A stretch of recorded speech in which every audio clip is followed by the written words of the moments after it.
tidak ada suatu urusan apapun kecuali dalam Islam itu semuanya sudah diberikan aturan dan tata caranya. Bahkan adab-adabnya itu sangat diperhatikan dalam Islam, dan itulah yang kemudian menjadikan sebuah kebiasaan menjadi indah itu karena adab. Jadi akhlak, ya, akhlak itu kan secara makna juga sebuah kebiasaan, ya, sesuatu yang sudah terbentuk, ya. Tapi ada yang terbentuk, makanya kan ada akhlak yang baik, akhlak yang buruk, kan? Hasanah dan sayyi'ah, seperti begitu. Nah, agar akhlak itu tetap hasanah, agar tetap indah, makanya kemudian adab-adab dalam setiap akhlak itu juga harus kita perhatikan.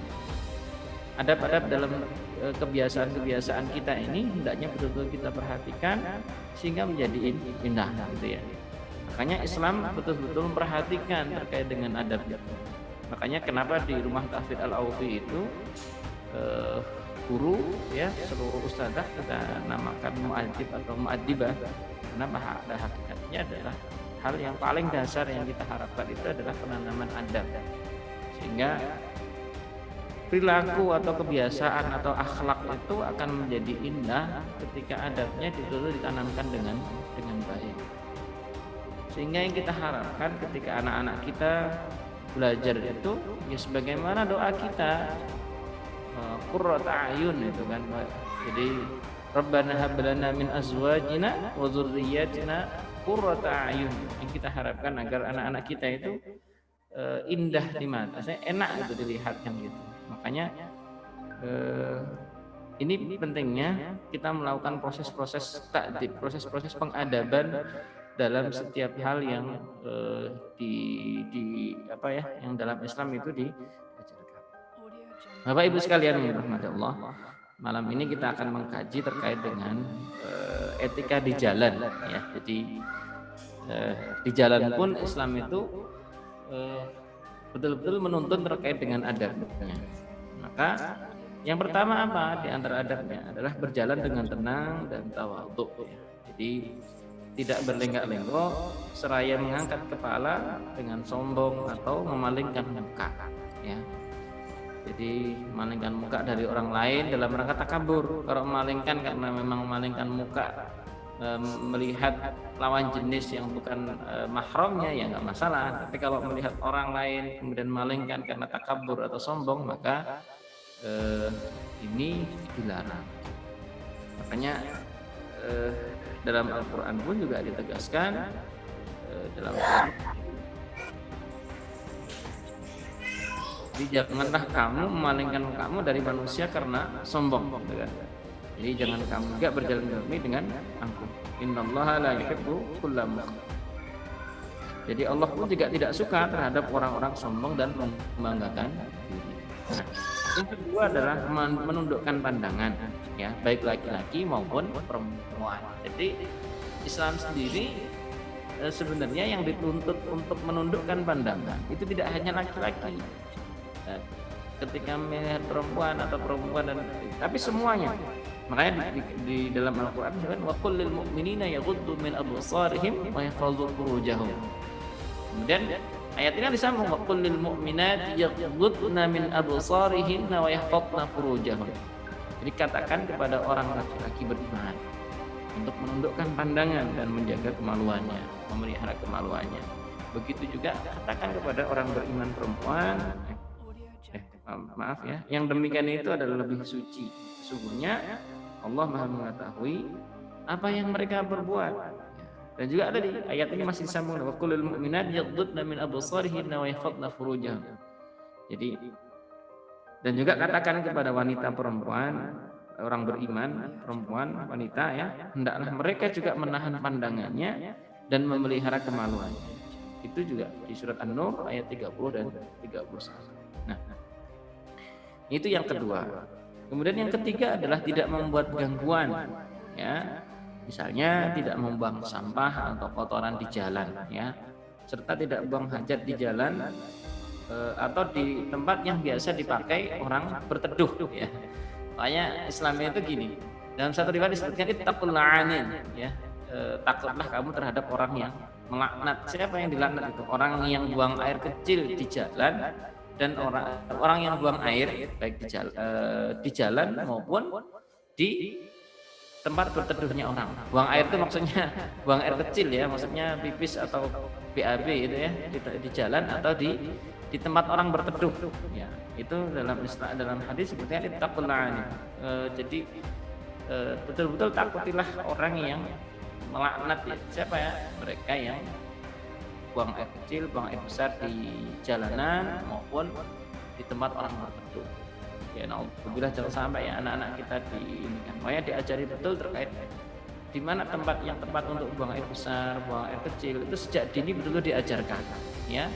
Makanya sejak kecil betul-betul diajarkan buang air kecil di toilet, gitu kan, atau di tempat yang memang ditentukan untuk buang air.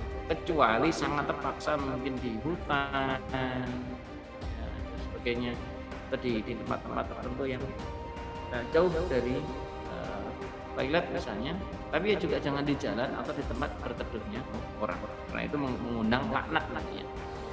Kemudian menyingkirkan rintangan yang ada di jalan, ini merupakan sedekah ya, bisa mengantarkan pelakunya masuk surga. Nah, dalam hadis Abu Hurairah disebutkan, tatkala seorang berjalan kemudian mendapati ranting berduri ya, di jalan, lantas ia menyingkirkannya, maka Allah Ta'ala berterima kasih kepadanya dan mengampuninya. Bayangkan, jadi ketika orang berjalan mendapati ranting berduri di jalanan. Ya, kalau sekarang tidak hanya ranting berduri, mungkin paku gitu ya, atau mungkin batu di jalan aspal ya, karena batu kalau di jalan aspal itu sangat membahayakan. Ya, lantas kemudian disingkirkan, maka Allah Subhanahu wa taala mengucapkan terima kasih. Ya, berterima kasih kepada siapa? Orang tadi, orang yang menyingkirkan tadi. Menyingkirkan halangan di jalan dan mengampuni dosanya. Dalam riwayat yang lain disebutkan Allah memasukkannya ke dalam surga. Ya, kalau dulu kita pernah mendengar perempuan yang masuk surga karena memberi minum anjing dengan sepatunya. Nah, ini juga termasuk aspek masuk surga, itu juga menyingkirkan sesuatu yang membahayakan di jalan. Kemudian mengucapkan atau menjawab salam terhadap orang yang dikenal atau tak dikenal. Kalau yang dikenal ya monggo, kalau nggak dikenalnya kadang ya monggo sebenarnya. Cuma ini kadang perlu mental. Ya tidak semua orang mau disapa dengan. Nah, kalau kita di komunitas yang mayoritas muslim ya mengucapkan salam insya Allah juga tidak masalah ya. Berbeda jika kita mungkin di komunitas yang di masyarakat yang tidak banyak orang Islam. Maka ada 5 hal yang wajib dilakukan seorang muslim terhadap saudaranya, di antaranya adalah ketika dia mengucap salam maka dia wajib menjawabnya. Hakul muslim al muslim, di antara hak orang muslim kepada orang muslim adalah menjawab salam ketika ada yang mengucapkan salam. Kemudian mengajarkan kepada kebaikan atau mencegah dari kemungkaran. Ini juga merupakan kewajiban yang harus dilakukan setiap muslim. Makanya kalau kita mungkin ya, ini saya juga kadang edukasi ketika kita di jalan. Mungkin bisa dengan kendaraan yang kita miliki. Kita punya kendaraan, punya space di belakang yang mungkin kita berikan tulisan-tulisan positif gitu ya. Karena ini terus terang kadang ada tulisan-tulisan yang di belakang tapi ada juga yang negatif gitu ya. Ada juga yang positif maksudnya. Ada juga yang positif ya. Seperti mari sholawat gitu ya. Atau mungkin ada tulisan mungkin agak apa namanya agak unik tapi menarik gitu ya. Misalnya sisihkan sebatang rokokmu untuk satu butir telurmu. Ini mengajak edukasi pada makanya yang agak berani dan menyinggung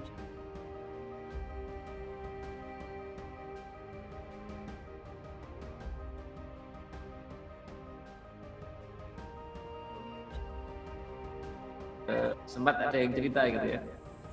Jadi kesus ingin, nah itu kan ya mudah-mudahan itu juga mengajak kepada kebaikan gitu, kalau diniatkan kebaikan. Jadi mengajak kepada kebaikan.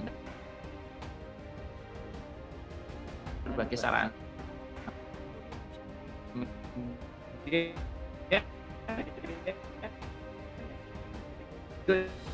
ini adalah menunjukkan orang yang tersesat. Nah, ini kalau ada orang mana sih jalannya ke sana gitu. Jadi karena begini ya, hari-hari ini memang betul ada Google Map gitu ya. Tapi ternyata kan Google Map validasinya kadang-kadang betul ditunjukkan arah yang dekat. Nah, tapi kadang arah dekat ini jalannya susah kan gitu. Ada jalur yang mudah, tapi agak jauhan dikit gitu. Biasanya ya tahunya adalah ketika dia tersesat dan nanya ke orang. Nah, kita pun yang ditanya ketika di jalan, tunjukkan kepada orang yang tersesat tadi agar dia tidak tersesat. Nah, berikutnya, nah ini dan itu bagian daripada saudara. Makanya disebutkan engkau menolong orang yang berkendara lalu bantu dia untuk naik kendaraannya. Itu diantara juga kita menolong orang di jalanan ya, itu juga sedekah. Makanya ya, tu'inur rajula fi dabatihi fatahmiluhu 'alaiha aw tarfa'u lahu 'alaiha mata'u sedekah. Jadi kita itu gonceng ya, kita bonceng orang ya, atau kita membantu memindahkan barangnya dengan kendaraan kita, itu juga termasuk sedekah ya. Itu di hadis diriwayatkan oleh Imam Bukhari dan Muslim. Kemudian hendaklah, ini terutama perempuan ya,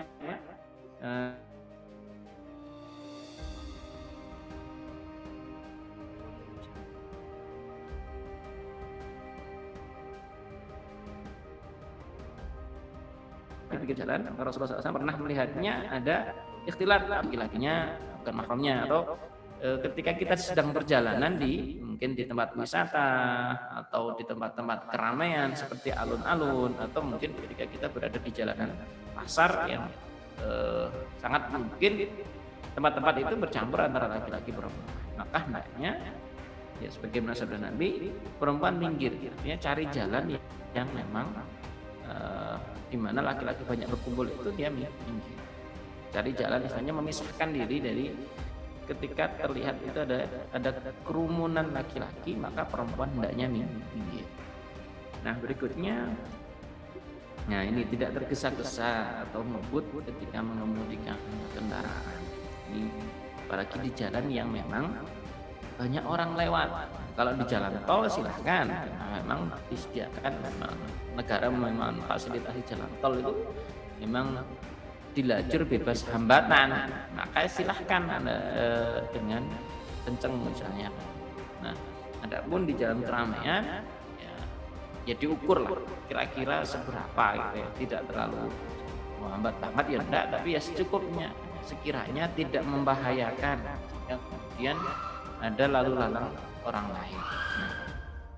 Nah, Bapak Ibu sekalian yang dirahmati Allah, jadi pertama aspek akidah, aspek salimul dalam perjalanan ini adalah ternyata Allah Subhanahu wa taala betul-betul memberikan penghargaan, betul-betul memberikan pahala yang luar biasa. Itu harus kita imani. Allah berterima kasih. Ternyata Allah Subhanahu wa taala juga punya sifat berterima kasih. Makanya kita itu kalau orang tidak pandai bersyukur, berarti kita itu ya jauh dari karakter Rabbani gitu. Jauh dari karakter hamba Rabbani. Makanya kenapa? Karena Allah Subhanahu kepada orang yang menyingkirkan duri atau menyingkirkan sesuatu yang menyakitkan di jalan. Ya. Bayangkan hanya menyingkirkan duri, menyingkirkan kalau kita mungkin ada paku di jalanan seperti aspalan begitu, maka Allah akan mengucapkan terima kasih. Dalam riwayat yang lain Allah akan masukkan ke surga. Makanya dalam dua hadis ini yang harus kita imani dua hal. Paling tidak ada ini. Pertama, kita harus mengimani bahwasanya Allah punya sifat adalah berterima kasih. Ya. Punya sifat berterima kasih kepada siapa? Bahkan kepada jadi Allah Subhanahu wa taala betul-betul mencontohkan berarti orang yang tidak misalnya tidak mengikuti Allah Subhanahu wa taala, kan akhirnya begitu. Karena Allah Subhanahu wa taala sekali lagi mencontohkan bersyukur. Kemudian yang kedua, ya kita harus yakin dengan adanya surga. Ya, dalam hadis ini disebutkan, maka Allah taala masukkannya ke dalam surga. Hadis muttafaqun alaih.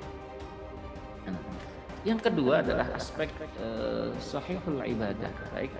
Jadi bagaimana dalam perjalanan kita itu betul-betul bernilai ibadah, dan ibadahnya juga ibadah yang benar. Makanya ketika kita mau berjalan pun Islam sudah mengarahkan agar juga memulainya dengan doa. Misalnya doa-doanya banyak sekali ya. Mungkin kalau tidak bisa semuanya ya jangan ditinggalkan semua. Contoh lah, keluar rumah kita mau jalan itu membaca doa Bismillahirrahmanirrahim tawakkaltu 'ala Allah la haula wala quwwata illa billah. Atau ketika kemudian kita naik kendaraan, kita baca doa naik kendaraan Subhanalladzi sakhkhara lana hadza. Nah, itu juga bagaimana agar kita berjalan itu, di jalan itu kita sudah bernilai ibadah. Ya, naik kendaraan membaca doa. Ya. Kemudian juga membaca doa Bismillahilladzi la yadurru ma'asmihi syai'un fil ardi wala fis sama' wa huwas samiul 'alim. Itu dibaca 3 kali. Orang baca 3 kali itu ya akan diselamatkan nanti oleh Allah Subhanahu wa taala. Ya ini yang kadang khawatir di jalan nanti gimana. Nah itu maka sebelum keluar ya agar juga perjalanan panjenengan bernilai ibadah, maka baca Bismillahirrahmanirrahim la yadurru ma'asmihi syai'un fil ardi wala fis sama' was-sami'ul 'alim. Itu doa satu-satu. Di lain masih banyak doa lagi. Ya, Bismillahirrahmanirrahim. Saya pernah dapat informasi dari salah teman yang beliau memang dulu ngajinya langsung dengan Pak Yai Muslih ya. Satu Khazin ya namanya, teman saya juga. Beliau pernah menyampaikan bahwa Pak Yai Muslih Abdul Karim ya, pembina Rumah Tahfidz Al-Taufik, diceritakan oleh teman saya itu bahwasanya Pak Yai itu kalau naik kendaraan mobil itu dari naik sampai kira-kira kurang lebih 10 menit isinya hanya wirid. Dia berdoa terus, hampir semua doa itu dia baca. Banyak sekali doanya, kira-kira sampai 10 menitan katanya. Sebegitunya beliau mengamalkan doa-doa itu dalam perjalanan. Nah, kemudian yang ketiga adalah membangun karakter yang kokoh, ya, akhlak yang kokoh, betul-betul dijaga. Artinya perilaku kita ketika di jalanan itu yang membiasakan diri betul dengan hal yang positif, hal yang baik. Ya, di mana dalam Islam itu juga sangat diajarkan. Contoh ketika berjalan juga dengan cara yang sopan. Ketika kalau memang kita di gang sempit di malam hari misalnya, jika itu kemudian suara untuk nonton motor misalnya, di beberapa wilayah di Jakarta itu dulu saya ini motor di atas jam 9 kenapa racing, motor itu suruh matikan. Sudah dibuat aturan seperti itu. Tapi walaupun mungkin tidak ada aturan, sekiranya kita punya kendaraan dengan suara yang sangat kenyang, maka hendaknya betul kita perhatikan orang lain. Ya, telinga orang lain itu juga butuh istirahat sebetulnya. Nah, berikutnya adalah aspek jasmani yang kuat. Jadi ketika di jalan pun ya sebisa mungkin ya tetap kita ini ya walaupun hari ini dengan kemajuan zaman ya tidak harus kemudian selalu menggunakan kendaraan bermotor. Maka jalan itu upayakan kita punya porsi dengannya.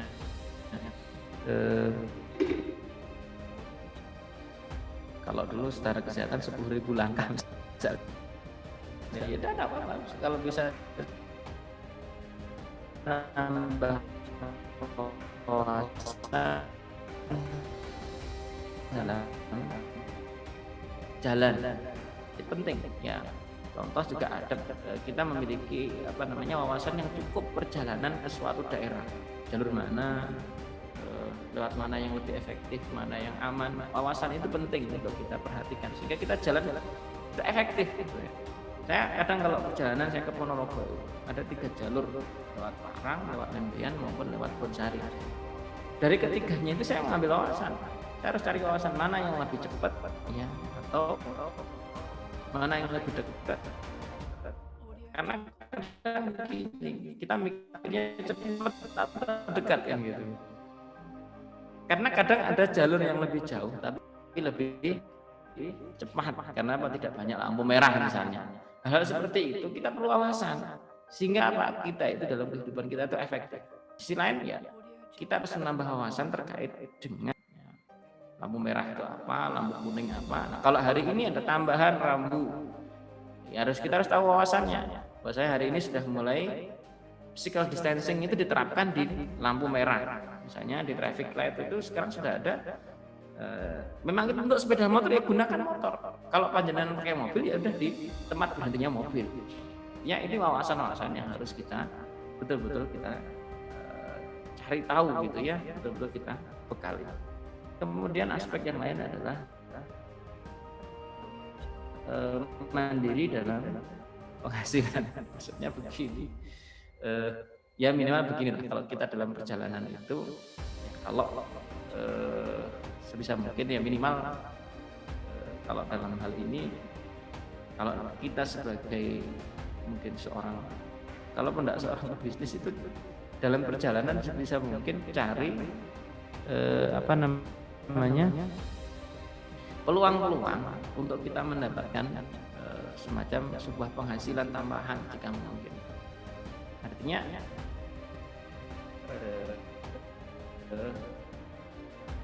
gini, upayakan betul dalam kita berjalan itu juga ada perilaku kita mengupayakan aku gimana ya biar bisa bertambah penghasilan gitu. Kenapa?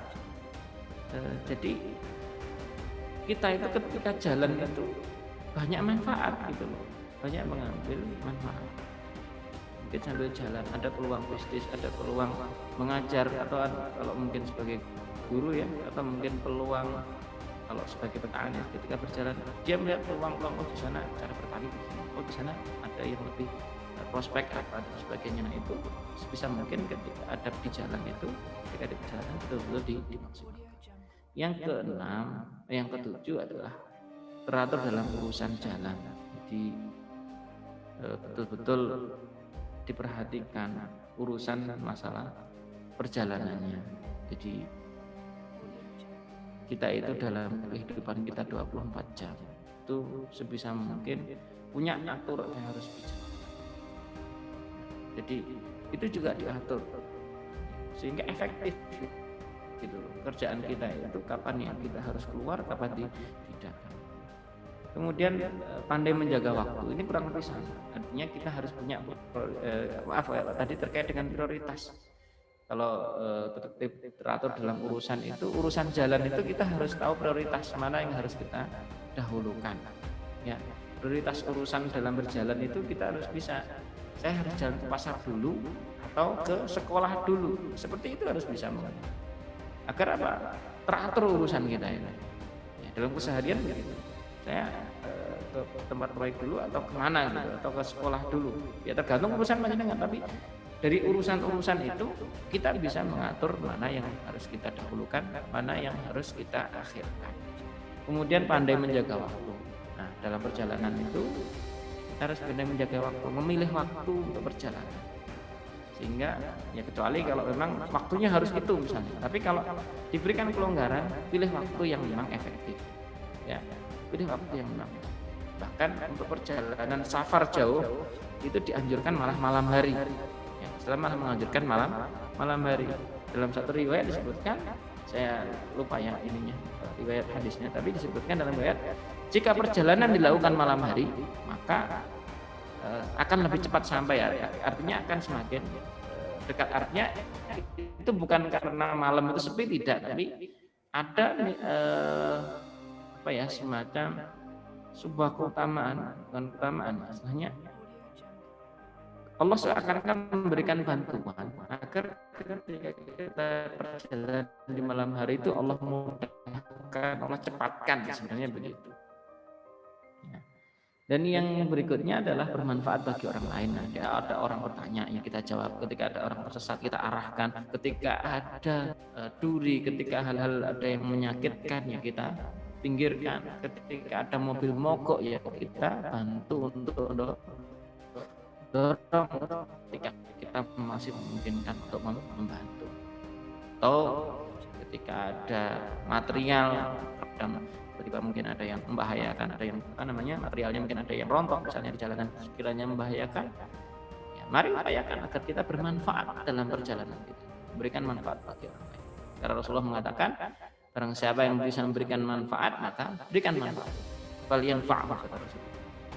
Makanya orang beriman itu karakternya adalah seperti kurma. Apapun yang diambil bermanfaat, apapun aktivitasnya bermanfaat bagi orang lain. Matal mukmin matal akhlak. Karakter orang beriman seperti kurma, apapun yang diambil darinya bermanfaat. Jadi tidak perjalanannya akan memberikan manfaat bagi orang lain, di antaranya ada menyingkirnya. Kemudian yang terakhir, menjaga diri, menjaga hawa nafsunya. Jadi tidak mabuk, betul-betul orang lain juga terselamatkan dan kita juga selamat. Saya kira demikian, mudah-mudahan sedikit ini bermanfaat. Ada yang bertanya atau tidak ini? Belum ada ya? Baik, saya kira demikian. Saya kembalikan kepada hostnya. Monggo Ustazah Rani, waktu saya kembali. Assalamualaikum warahmatullahi wabarakatuh. Ya, terima kasih Ustadz atas materi yang telah disampaikan tentang adab di jalan. Jadi seperti yang disampaikan oleh Ustadz Iqbal tadi, yaitu karakter Muslim itu adalah karakter yang selalu bermanfaat, ngoten nggih. Jadi selalu berhati-hati di jalan dan apapun yang dilaksanakan itu selalu dipertimbangkan, ngoten. Jadi mungkin ada pertanyaan dari Wali Santri Bapak Ibu Wali Santri. Kami persilahkan, mungkin bisa dari chat.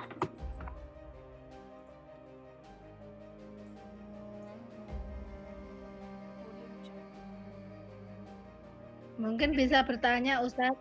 Monggo. Ya, silahkan Ibu. Kalau perjalanan itu sekarang ini resikonya itu kan termasuk virus corona sebagainya itu. Mungkin ada tips atau doa khusus itu biar dalam perjalanan itu tidak resiko COVID. Mungkin ada doanya, Ustaz. Terima kasih. Baik, saya sampaikan. Ya, sama. Jadi gini, pertama dengan Bismillahirrahmanirrahim. Alhamdulillah wassalatu wassalamu ala Rasulillah. Pertama terkait dengan perjalanan di masa Covid, ya pertama ikuti prokes, ya prokes yang sudah sesuai anjuran, pakai masker dan sebagainya, itu ikhtiar secara zahir. Kemudian secara batin doanya adalah tadi saya sampaikan, membaca Bismillahilladzi la yadurru ma'asmihi syai'un fil ardi wala fis sama' wa huwas samiul alim. Itu doa itu masyru', ya. Keutamaan doa Bismillahilladzi la yadurru ma'asmihi syai'un fil ardi wala fis sama' wa huwas samiul alim, itu kita akan diselamatkan oleh Allah Subhanahu wa taala. Itu dibaca 3 kali sebelum berangkat, ya. Nah, itu doanya. Insyaallah itu di antara doanya yang ringan, mudah, ya. Itu fadilahnya jelas, kita akan diselamatkan ketika perjalanan. Diselamatkan dari apa saja, ya, termasuk virus corona ini. Insyaallah begitu, Ibu. Terima kasih, Ustadz. Ya, sami-sami, Ibu. Sama perbanyak sholawat, ya. Jadi sholawatnya, sholawat dan Nabi itu Insya Allah, ya. Utamanya banyak, kita punya keinginan apa, ya, baca sholawat, ya.